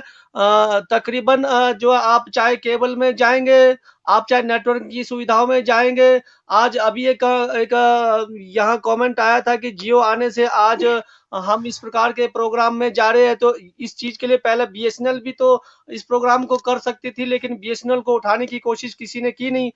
चलिए हम इन मुद्दों से जाएंगे, लेकिन जो भी बिल बन रहा है इसमें छोटे किसान तो मारे ही जाएंगे। मनीष जी, आप थोड़ी सी प्रतिक्रिया दीजिए। सबसे पहले तो मैं आपको आपके मुद्दे से नहीं छोड़ूंगा कि आप लोगों में से कितने लोगों ने बीएसएनएल का 1000 रुपए का सिम खरीदा। सबसे पहले मुझे ये बताइए। लगभग सभी ने ही खरीदा होगा 2003-4 में। तो वो ही 1000 रुपए का सिम बाद में 50 का भी तो हुआ। ये चीजें चलती रहती, ये चलती रहेगी। जितनी हमारी स्वदेशी चीजें रहेगी उतना ही हमें सबको, आम जनता को बेनिफिट होगा, जिसमें कुछ नहीं है। जैसे राजीव जी कह रहे हैं 20 रुपए होगा तो 20 रुपए बेचना होगा। ये एक आगे से जो आपका रेट है, जो मान लो दिल्ली में 80 है तो आपको आपके जमीन में भी 80 ही मिलेगा, इसमें 20 मिलेगा, ये कौन कहता है? ये चीजें कुछ नहीं है। ये चीज एक जनता को गुमराह किया जा रहा है कि भाई वहां 20, यहाँ 20 लेंगे, वहां 80 बेचेंगे। जो इस वक्त दिल्ली में 80 है तो वो 80 आपको खेत पे मिलेगा। ये चीज होगा है इसमें, इस नए बिल में। और ये कह रहे हैं कि भी स्टोरेज करेंगे, उसके बाद ये करेंगे, वो करेंगे। कौन सी? अभी नहीं कर रहे, अभी भी ये चीज हो रही है। अभी भी तो आपका अदानी पूरा सेव लेता है और स्टोरेज करता है। मनीष जी, जैसे कॉन्ट्रैक्ट फार्मिंग में क्या होगा कि छोटे किसान मारे जाएंगे, बड़े किसानों का तो जो है वहाँ कंपनियां आएगी, उनका जो है नाप नपाई करेगी, उनके लिए ये आपका हर चीज सप्लायर देगी, सब कुछ करेगी। छोटे किसानों को अनदेखा करेगी, वो क्या करेंगे? अरे छोटा किसान कहाँ, सबको पैन कार्ड, जिसके पास पैन कार्ड है वो, जिसके पास पैन कार्ड बना है वो ये कॉन्ट्रैक्ट फार्मिंग कर सकता है। तो आज के जमाने में सबके पास पैन कार्ड बना, चाहे वो छोटा हो चाहे बड़ा आदमी हो। जो बड़ा होगा वो करोड़ों का कॉन्ट्रैक्ट फार्मिंग करवाएगा, जो कम है वो हजारों का करवाएगा। इसमें आई कहां से बात की छोटा किसान को काम नहीं मिलेगा? ये एक कहने की बात है, सिर्फ जनता को गुमराह किया जा रहा है, बाकी कुछ नहीं है। अच्छा मनीष जी चलिए रहने दीजिए। मनीष जी ये रहने दीजिए। हम एक चीज और पूछेंगे कि अभी किसानों पर है, बागवानों पर कब ये बिल बनने वाली है? बागवानों का कुछ अलग से है कुछ, और किसान का अलग होगा, बागवानों का कोई चैप्टर अलग से चलने वाला है क्या? नहीं, एक चीज बोलो, किसान भी खेत से उगाता है, बागवान भी खेत से उगाता है। तो बागवान भी किसान हुआ ना, और जो खेत से अनाज उगा रहा है वो भी किसान ही हुआ। तो किसान मतलब सबके लिए एक बराबर कानून होगा, एक वही बागवान के लिए अलग थोड़ी कानून होगा। किसान तो सभी किसान है। चलिए उदाहरण और भी है, एक और उदाहरण दीजिए मनीष जी आपके लिए, कि उदाहरण के लिए हमारे किन्नौर में बड़े बड़े कंपनियां, इनसे आज तक क्या फायदा मिला है पूरा किन्नौर को?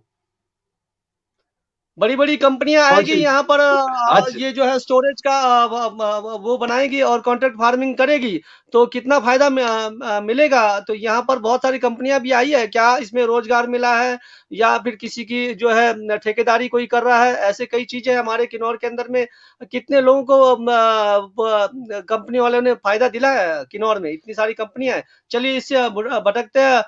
यशवंत जी आप नहीं, आप बोलिए। मैं इस मुद्दे पे कहना चाहूंगा, इतनी कंपनियां आई है, ठीक है।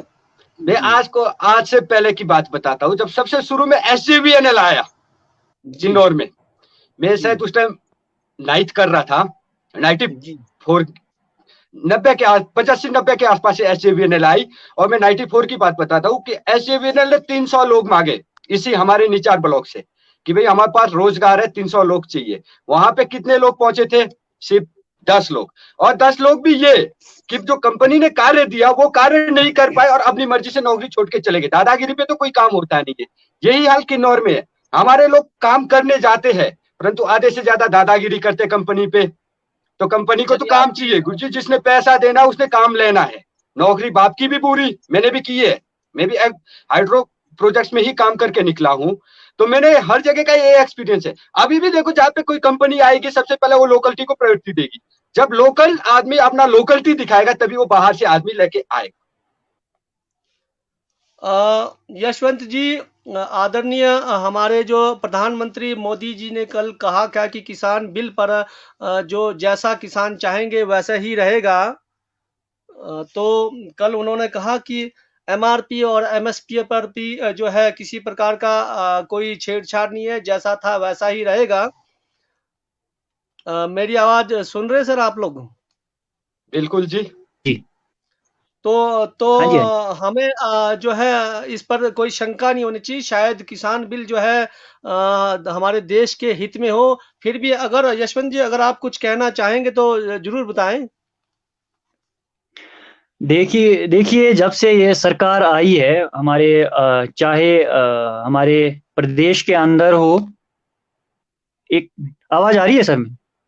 जी जी जी, आ रही है। बिल्कुल हेलो। बिल्कुल आ रही है, आ जी रही है, आ आ रही रही है, आ है। रही है। अच्छा, चाहे प्रदेश में हो या देश में हो, जब से भाजपा सरकार जो है कि आई है, कि इनका कथनी और करनी में काफी फर्क रहा है।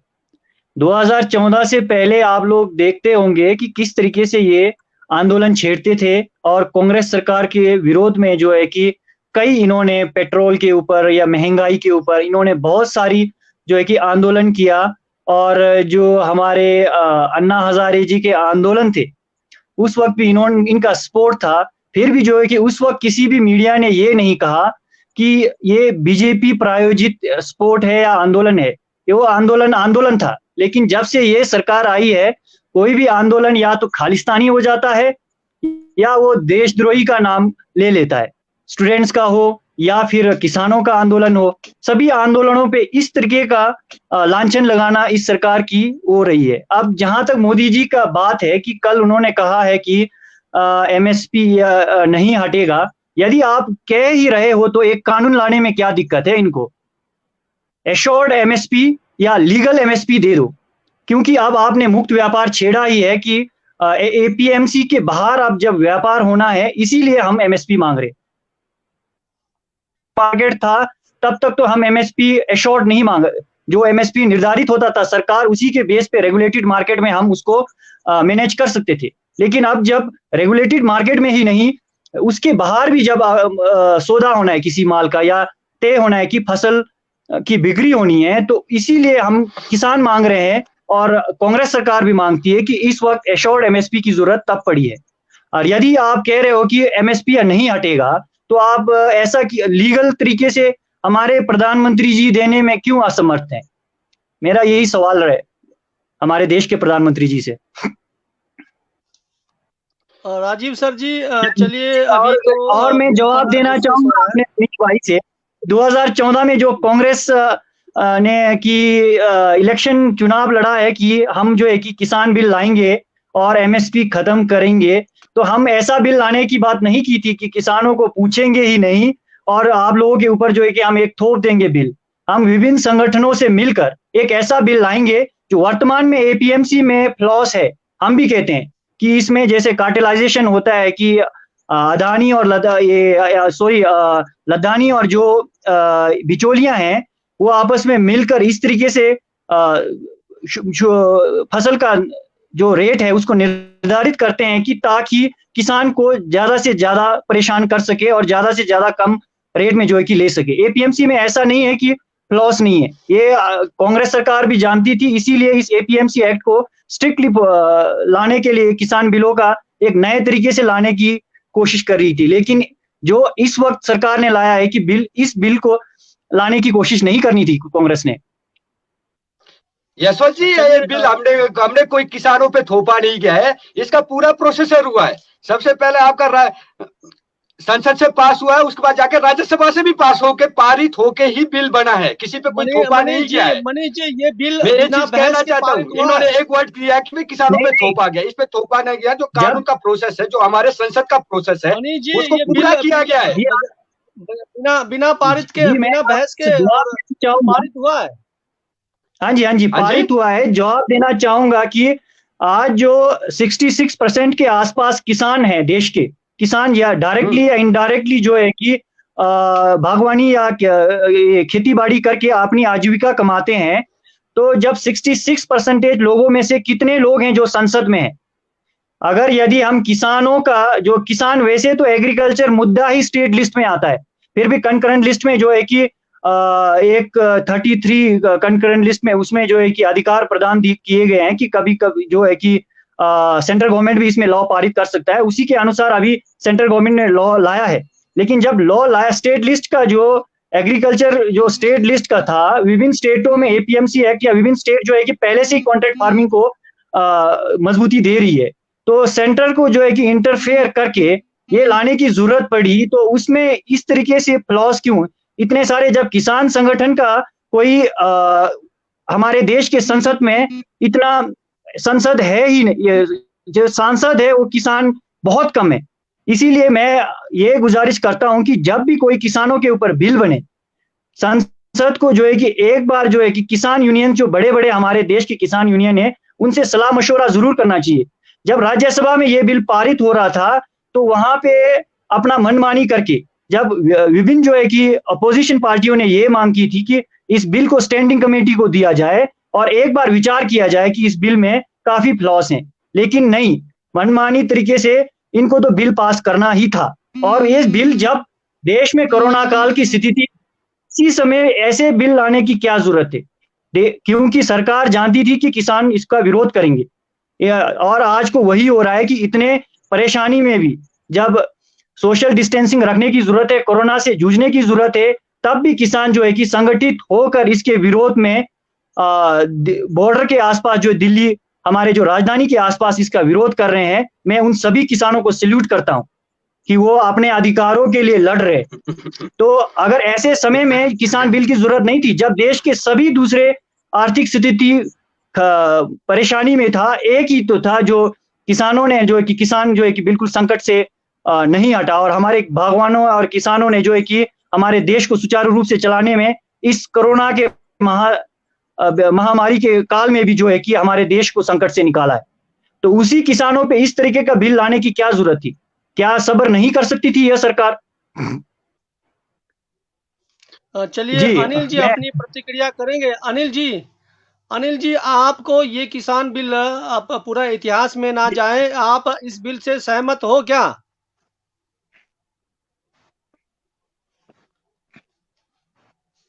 देखो, सरकार का तर्क है कि भाई बिचौलिया खत्म करना।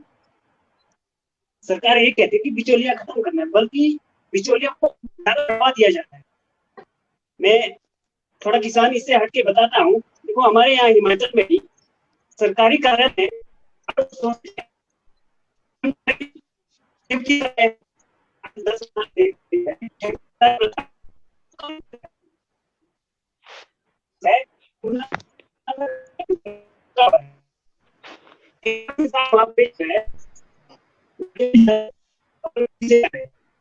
अनिल जी आपकी वॉइस कट रही है। अनिल जी आपकी वॉइस कट रही है।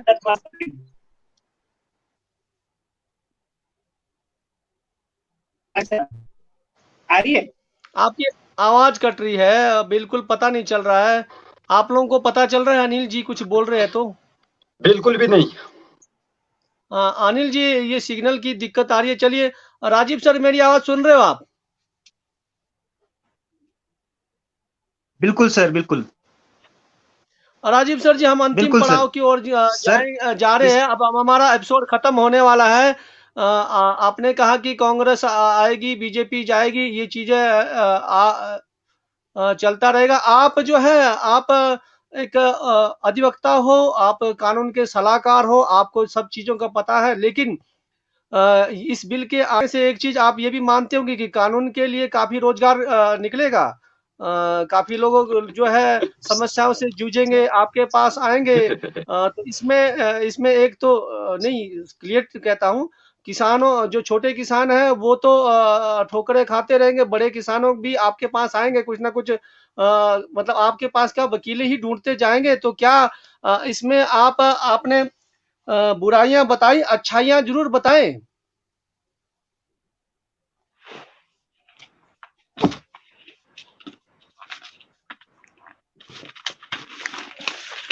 राजीव सर, मेरी आवाज सुन रहे हैं आप?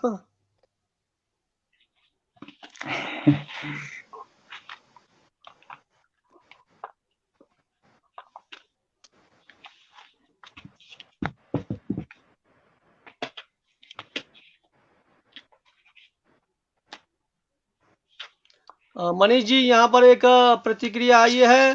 अगर अगर कृषि कानून इतनी समस्या है तो राज्य सरकारें अपने राज्य में लागू ना करे, ये भी तो बेहतर है। इसमें राज्य सरकार को भी तो सोचना होगा।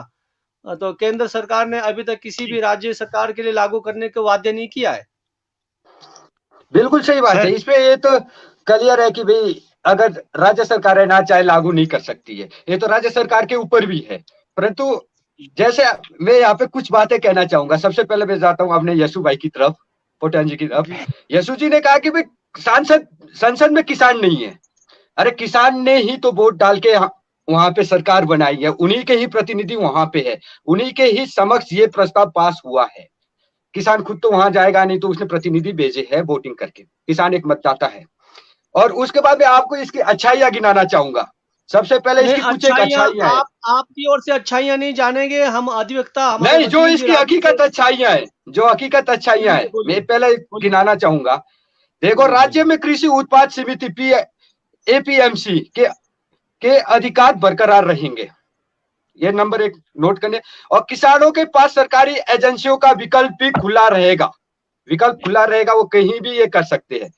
नंबर 2, नए बिल के अनुसार किसान अपने उत्पादों को दूसरे राज्यों में बेच सकते हैं, जो इससे पहले दूसरे राज्यों में जाते हुए उन्हें जो कर लगता था वो कर अब नहीं लगेगा। वर्तमान में जो एपीएमसी की ओर से वस्तुओं पर 1 से 10% कर लगता था, लेकिन अब दूसरे राज्यों पर अपने उत्पाद बेचने पर किसान से कोई कर नहीं लगेगा। ये कर एपीएमसी व सेंट्रल गवर्नमेंट पे करेगी। ठीक है जी। और भी इसमें बहुत से अच्छे कानून है, आप इन पे भी ध्यान दीजिए जी।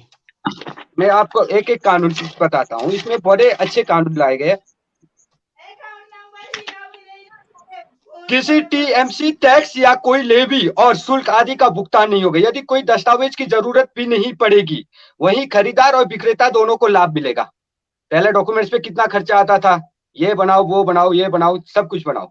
निजी कंपनियों और कारोबारियों की ओर से एपीएमसी टैक्स का भुगतान होगा। इसमें निजी कंपनियां और एपीएमसी टैक्स का भुगतान करेगी। किसान की ओर से कोई टैक्स नहीं होगा। किसान को सबसे एक जबरदस्त फायदा है। तो पहले किसान से ही काटा जाता था। चलिए, हम अंतिम पड़ाव के हैं और अंतिम हम जो है राजीव जी से जानेंगे। राजीव जी से ही जानेंगे। राजीव सर, आप विस्तार से तीनों बिल के बारे में बताएं। और जी सर, इसमें सबसे बड़ी बात कानूनी है सर। इसमें जो सबसे पहले जो प्रोविजन रखा है, जो इसका केस चलेगा सर एसडीएम कोर्ट में चलेगा सर। आपको पता है सर एसडीएम कोर्ट यानी कि जिसका यानी कि सरकार का कितना बड़ा कंट्रोल होता है सर। इसको जुडिशरी में यानी कि कोर्ट्स में क्यों नहीं लगाया जाए सर? क्योंकि वहां प्रेशर पड़ेगा, बड़ी बड़ी कंपनियां बड़ी बड़ी प्रेशर डालेंगे सर वहां पे, तो वहां पर क्या न्याय मिलेगा सर? दूसरी बात सर, आदमी किसान अपने खेतों में यानी कि खेती बाड़ी करेगा कि वहां पर यानी कि कोर्ट में केस लड़ते रह जाएगा सर। इसमें किसान का समय की बर्बादी है सर, हरासमेंट किसान का ही होना है सर। तो इन चीजों को देखते हुए सर किसान कोर्ट में जाते रहेगा तो उनकी फसल का देखभाल कौन करेगा, ये बहुत ज्यादा जरूरी है सर। इसमें किसान पर ही लोड पड़ेगा, क्योंकि बड़ी बड़ी कंपनियां तो हायर करके बड़े बड़े वकील लाएंगे सर। एक गरीब किसान जो 200-400 रुपए मुश्किल से दे सकता है, वो यानी कि अपना प्राइवेट लॉयर इंगेज करेगा। और कंपनी की जिनको लाखों, 1.5 2 लाख रुपए, करोड़ों के हिसाब से यानी कि जो सैलरियां लेती है, उनका और उसमें कितना डिफरेंस होगा सर। तो इन चीजों को देखते से जो केसेस है सर, इसमें अमेंडमेंट होनी चाहिए। यदि इसमें यानी कि इंप्रूवमेंट करें, ये केसेस लगे प्रॉपर यानी कि कोर्ट्स में लगे सर। ये एडमिनिस्ट्रेटिव लेवल पर वर्क ना हो, क्योंकि एडमिनिस्ट्रेशन का बहुत बड़ा यानी प्रेशर होता है। एडमिनिस्ट्रेशन अपने लेवल पर बेस्ट करना चाहती है, लेकिन सरकार का यानी कि इसमें यानी बहुत बड़ा प्रेशर होता है सर। इन चीजों को देखते हुए जी बहुत अच्छा। देखिए, किसान बिल लाया भी है, लेकिन इसमें प्रक्रिया जो है एसडीएम तक रखा है। आपने देखा होगा कि एसडीएम के पास आज तक किन्नौर में कोई भी चीज हल नहीं हुआ। बड़ी बड़ी कंपनियां के जितने भी हमारे किन्नौर में बासपा आ गई है, करछमंगतु प्रोजेक्ट आए, एनजीपीसी आए, सारे एसडीएम के थ्रू हुआ था, लेकिन किसी प्रकार का हल नहीं निकला। आखिर कंपनियां बनाकर चलेगी, बेच कर चलेगी, बिजलियां बनाकर चलेगी। किसी को ना रोजगार मिला, ना किसानों को कुछ मिला, ना बागवानों को कुछ मिला, ना यहाँ के जो है ठेकेदारों को कुछ मिला। हाँ, गिने चुने जिनको कहते हैं बड़े, जैसे बड़े फार्मिंग वाले, बड़े ठेकेदार लोग वो अभी भी खा रहे हैं, तो इसी प्रकार से जो छोटे किसानों को ये सहना पड़ेगा। तो जाते जाते 2-2 लाइनों में आप अपनी विचार रखें। यशवंत जी। जी, जाते जाते मैं कांग्रेसी बाद में हूँ, एक किसान भी हूँ मैं, और किसान होने के नाते मैं भी चाहूंगा कि देश के किसानों को इस ज्यादा से ज्यादा फायदा हो और देश की किसान उभरेंगे। किसान और नौजवान ऐसा है कि जिनका हमारे देश में प्रतिशत देखा जाए, जनसंख्या प्रतिशत देखा जाए तो सबसे ज्यादा है।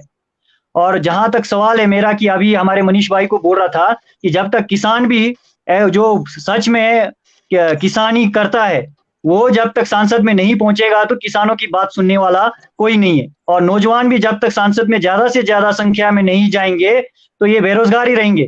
रोजगार के ऊपर कोई बात करने वाला नहीं है संसद में। तो इसीलिए मैं कहना चाहूंगा कि एक किसान होने के नाते जो एपीएमसी एक्ट में जो फ्लॉस हैं, जो ट्रांसपेरेंसी की कमी है या फिर उसमें कार्टेलाइजेशन है और साथ में और भी सारी बहुत दिक्कतें आती है, उसको दूर करते हुए एक ऐसा एपीएमसी मार्केट रेगुलेट किया जाए जहां पे किसानों को अपना उचित मूल्य मिल जाए, नेक्सस ना हो वहां पे आड़तियों का और ये बिचौलियों के साथ जो ट्रेडर्स का नेक्सस है वो कम हो, लेकिन मिलना ऐसा मंडी चाहिए जहां रेगुलेटेड हो, किसान के साथ धोखा ना हो। और साथ में साथ ये भी कहना चाहूंगा कि किसान ही एक ऐसा उत्पादक है जो अपना उत्पादन की मूल्य कभी नहीं पाता है, और इसीलिए एमएसपी ऐसा हो कि जो किसान का उत्पादन जो कीमत है, फसल उत्पादन कीमत है, उससे 50% ज्यादा रखा जाए। जैसा एमआरपी तय करता है एक बिस्किट कंपनी जो है कि एमआरपी तय करता है बहुत सारी चीजों को देखते हुए, पहले वो गेहूं खरीदने की कीमत को देखेगा, फिर उसके बाद जो मजदूरों की और कंपनी में जो लाइटनिंग सब कुछ खर्चा, ट्रांसपोर्टेशन सब कुछ लगा के, और उसके बाद अपने प्रॉफिट को लगा करके वो बिस्कुट की कीमत तय करता है। उसी तरीके से हमारे फसल की कीमत की जो एमएसपी रेट होनी चाहिए, जो फसल के लागत उत्पादन लागत लगता है उससे ऊपर ही एमएसपी हो। हम सेब बेचेंगे, सेब तैयार करने के लिए मुझे 1 केजी तैयार करने के लिए 20 रुपए लगता है और मुझे मूल्य मिल रहा है 15 रुपए, तो मेरे साथ अनजस्टिस है। जो दिन रात किसान काम करते हैं उसके बाद उसे मूल्य भी ना मिले, जो देश को पाल रहा है, देश का अन्नदाता है, देश को फीड कर रहा है, नेशन बिल्डर है, किसान भी जो है, किसान जब तक खिलाएगा नहीं, देश के जो दूसरे लोग काम कर रहे हैं, साइंटिस्ट से लेके हमारे सांसद ही जो है कि वो खाएंगे नहीं तो हमारे देश को चलाएंगे कैसे। तो किसानों को ज्यादा से ज्यादा ध्यान दिया जाए और मेरी यही मांग है, ज्यादा से ज्यादा मंडियां और प्रोक्योरमेंट सिस्टम इस तरीके से रखा जाए कि जिससे कि किसानों को उचित दाम मिले, उचित मूल्य मिले। और धन्यवाद, मैं यहीं पर अपना बातों को विराम लगाना चाहूंगा। बहुत बेहतरीन। अनिल जी आप कुछ कहेंगे जाते जाते? हालांकि वॉइस में आपकी दिक्कत रही, फिर भी आप बोलिए। जी, आवाज आ रही सर? हेलो? हाँ, आ रही है। आ रही है। देखिए, जैसे सरकार का तर्क है कि भाई बिचौलिया को खत्म कर दिया गया है। सरकार ये कहती है कि हमने बिचौलिया खत्म कर दिया, किसानों को डायरेक्ट बेनिफिट है। बल्कि जो किसानों को जो बिचौलिया खत्म नहीं किया है, बिचौलिया और ज्यादा बढ़ाया हुआ है। देखिए, मैं यहाँ अपने हिमाचल की बात करता हूँ। सरकार हर सरकारी दफ्तर उसको तो निजीकरण किया जा रहा है कि नहीं? अब यहाँ हिमाचल में देखो, सरकारी कार्यालयों में जो है आउटसोर्स से जो है एम्प्लॉय से डाले जा रहे हैं, उसमें बेनिफिट किसको हो रहा है? पूंजीपतियों को। बिचौलिया कौन ला रहा है? आम इंसान तो नहीं ला रहा है, ला रहा तो जा रहा है, सरकार ला रही है। तो उन बिचौलियों को खत्म करके हर आदमी चाहता है कि बिचौलिया खत्म हो जाए, डायरेक्ट आम आदमी तक जो है इसका मुनाफा हो जाए। लेकिन बिचौलिया ज्यादा बढ़ाया जा रहा है। मैं चाहता हूँ कि ये बिचौलिया खत्म किया जाए और डायरेक्ट आम इंसान तक जो है मुनाफा मिल जाए। जी, धन्यवाद। मनीष जी। हाँ जी, चलो जाते जाते हमारा प्रोग्राम, हाँ जी कह रहे हमारा प्रोग्राम भी खत्म हो रहा है। तो मैं जाते जाते इतना ही कहना चाहूंगा कि भाई जो असली किसान है वो तो बेचारा अपने खेतों में काम कर रहा है। जी वहां पे जो बॉर्डर में है वहां पे कोई किसान नहीं है। जो वहां पे जो भीड़ हुई थी, आपने अभी 26 जनवरी के दिन ही देखा होगा, जो उनके झंडे थे उनमें स्पेशल चिन्ह दिख रहा था खालिस्तानी। और जो यदि किसान हिंदुस्तानी होता वहां पे, या फिर जो एक्टर था जिसने उस तिरंगे का अपमान किया तो मैं उसे किसे किसान मान लूं? वो एक आतंकवादी टाइप के लोग हैं वहां पे, और वहां पे लोगों को इकट्ठा किया जा रहा है। 500 रुपए दिहाड़ी पे दारू बोतल मांस वहां पे चल रहा है। वहां पे कोई किसान नहीं है, सिर्फ जनता को एक गुमराह किया जा रहा है। जो असली किसान है अपनी खेती कर रहा है, और वो अपनी खेती को कैसे आगे बढ़ाऊ, इसलिए बीजेपी सरकार हमेशा किसान के हित में रही थी, आगे भी है और हमेशा रहेगी। धन्यवाद। धन्यवाद। जाते जाते मैं एक छोटी सी रचना सुनाऊंगा, जरूर से ध्यान से सुनकर बिल्कुल जाइए, बिल्कुल। है ना। जरूर सबने ध्यान से सुनना, सब राजनीतिक दलों से जुड़े हैं, और सब राजनीतिक दल से। यहाँ पर मैं किसान हूँ और राजीव जी किसान है, बाकी आप तीनों राजनीतिक दलों से। अरे राजीव जी प्रोफेशनल वकील है, ये भी चुनाव लड़ चुके किसी पार्टी से पिछली बार। ऐसा नहीं है, ये नहीं है, ये भी कहीं ना कहीं किसी राजनीतिक पार्टी से जुड़े हैं, ऐसा नहीं है। चलिए, हम कहीं ना कहीं राजनीतिक दल नहीं होगा तो देश का विकास होता नहीं है, और ये जरूरी भी है। पक्ष राम विपक्ष भगत का जी, होना मैं भी बहुत किसान हूं जी। विपक्ष होना अनिवार्य है जी। मैं छोटी सी रचना सुनाऊंगा, हाँ जी, ध्यान से सुनिए। हाँ जी सुनाइए। वारे राजनीति वारे राजनेता, ये मेरा शीर्षक है। बिल्कुल, देखिए मैंने पढ़ा कितना था। चालाक है राजनेता, कितना चालाक है ये राजनेता। सत्ता में जाते ही हक जमा देता है। कितना चालाक है ये राजनेता, सत्ता में जाते ही हक जमा देता है। हमको सड़कों में उतारकर खुद चैन आराम से सोता है। हमको सड़कों में उतारकर खुद चैन आराम से सोता है। कहता तो था जब वोट मांगने आता था, कहता तो था जब वोट मांगने आता था, तुम्हारे सब काम पूरे होंगे, तुम्हारे सब काम पूरे होंगे, बस एक बार हमें जिता कर भेज दो, बस एक बार हमें जिता कर भेज दो। कितना चालाक है ये राजनेता। ये सभी राजनीतिक दलों के लिए है, आप अपने आप को ना लीजिएगा। लेकिन लेकिन हमारी आज तक कोई नहीं सुनता, लेकिन हमारी आज तक कोई नहीं सुनता। कितने बार हम सड़कों में आए अपने हक के लिए, लेकिन हमारी आज तक कोई नहीं सुनता। कितने बार हम सड़कों में आए अपने हक के लिए, कितने बार हम इन्हें जिता कर भेजे हम अपने हक के लिए, लेकिन हमारी आज तक कोई नहीं सुनता। ठीक है जी, आगे है। पहली लड़ाई, ध्यान से सुनिएगा, पहली लड़ाई नौकरी के लिए लड़ो। देखो जी कितना संघर्ष करना पड़ता है नेताओं के साथ, जिताकर हम ही लोग भेजते हैं।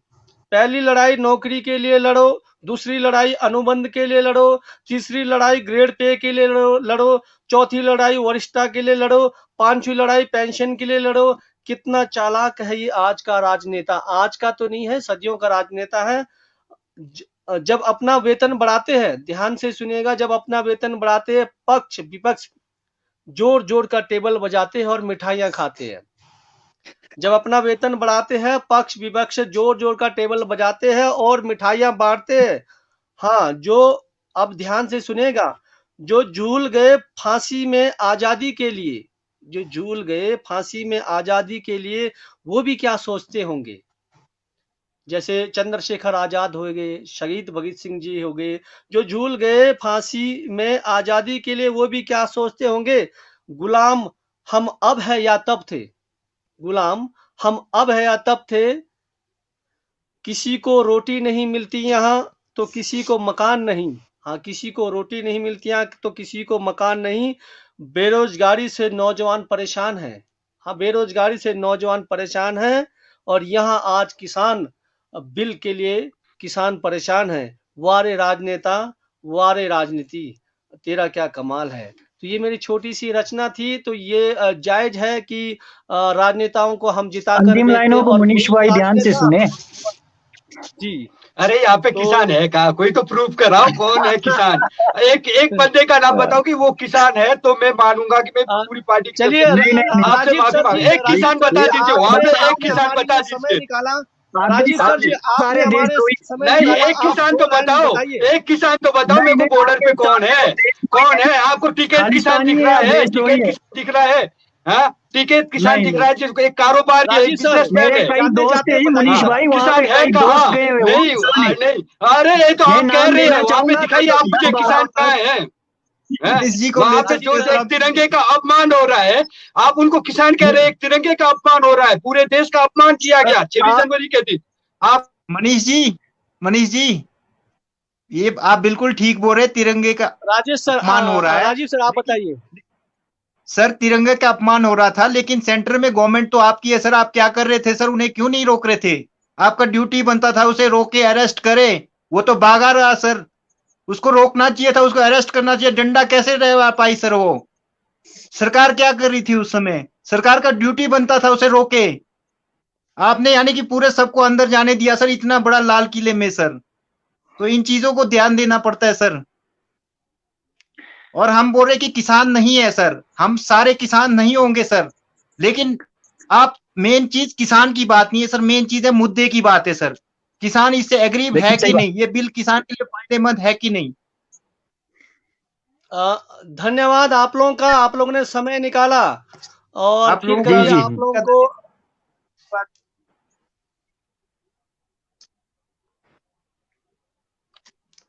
जी जाते जाते आप लोगों से आप लोगों ने समय निकाला, आप लोगों का बहुत बहुत धन्यवाद। जी जी धन्यवाद। नमस्कार, शुभ रात्रि, जय किन्नौर। एमसीएम पूरी टीम का बहुत बहुत बहुत जी धन्यवाद। शुभ रात्रि, जय जय भारत, हिंद, जय भारत। जय भारत। जी शुक्रिया सर, जय हिंद।